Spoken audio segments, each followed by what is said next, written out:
Narrating Ido Portal.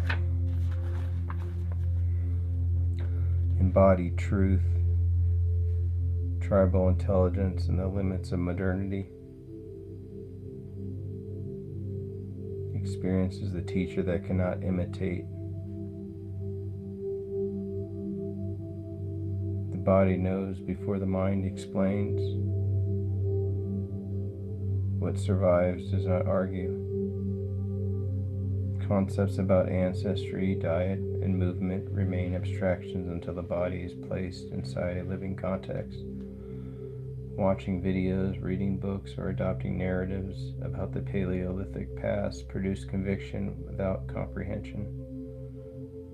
True understanding begins only when one walks, eats, labors, rests, suffers alongside those whose lives are still governed by necessity rather than convenience. What is learned in such encounters is not a romantic vision of the primitive, but a confrontation with one's own limitations, physical, perceptual, emotional, and organizational. The wild does not confirm beliefs, it dismantles them.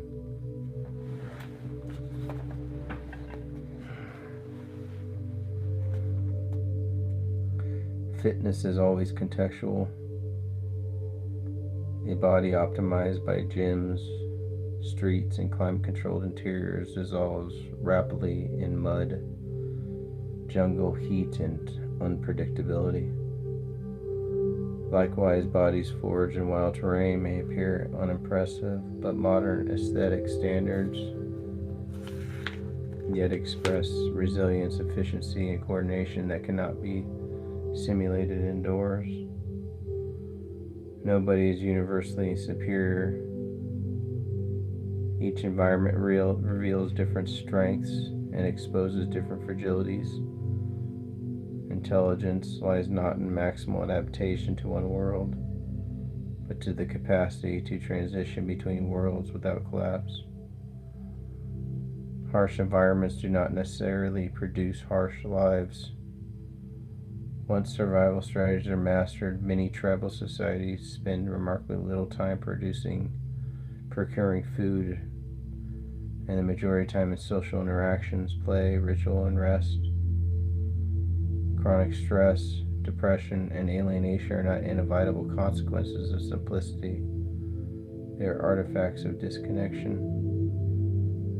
Modern life, despite its abundance, often produces continuous low-grade stress, because it replaces necessity with abstraction and meaning with accumulation. Reality exceeds language.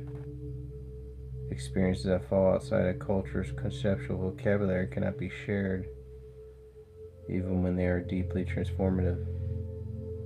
Seeing one's own world from above, encountering unfamiliar technologies, or living within radically different rhythms may produce silence rather than storytelling. Not because nothing was felt, but because there was no words to contain it. Transformation often arrives without narration. The body heals through graded demands, not prolonged immobilizations. The body heals through graded demands, not prolonged immobilization.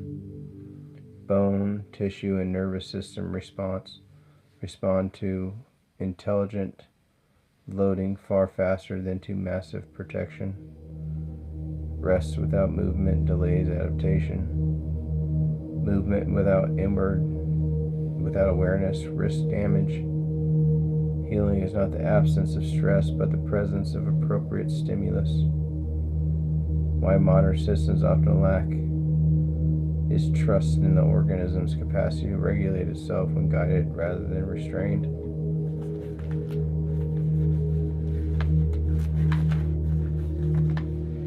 Bodies reflect terrain.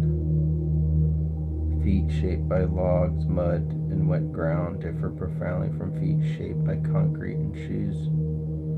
Joint angles, posture, muscle tone, and even injury patterns emerge from environmental demands, not from corrective ideology. What appears wrong from one context may be optimal in another.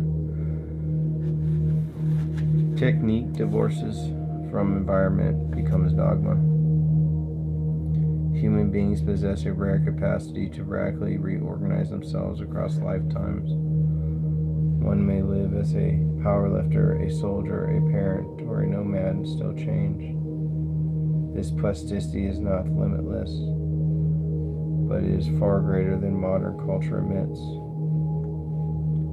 The danger lies not in transformation, but in fixation, remaining loyal to an identity long after it has ceased to serve life.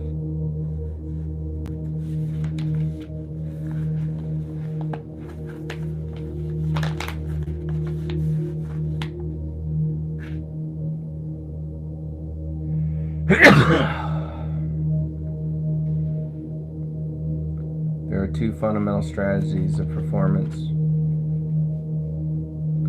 Compensation seals leaks with tension, sticking strength upon dysfunction. Optimization removes the leak itself, allowing force to travel cleanly through the system.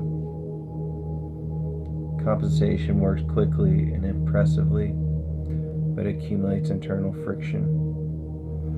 Optimization works slowly and quietly, but reduces the need for excess strength.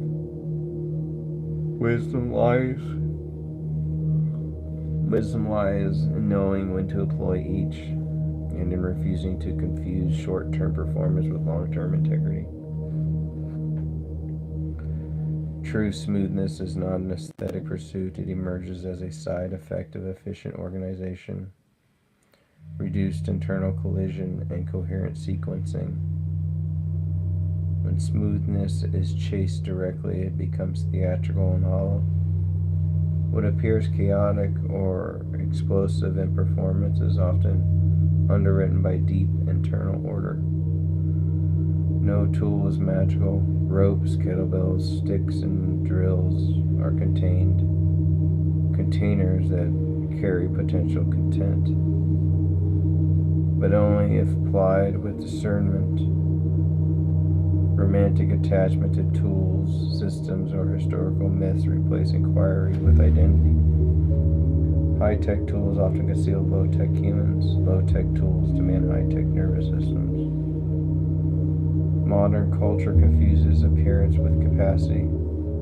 Muscles, shapes, and smooth-looking movements no longer reliably signal performance, resilience, or health. Attention is harvested through visual exaggerations and embodied truth. What once correlated with survival has been severed from its cause and reproduced as surface alone.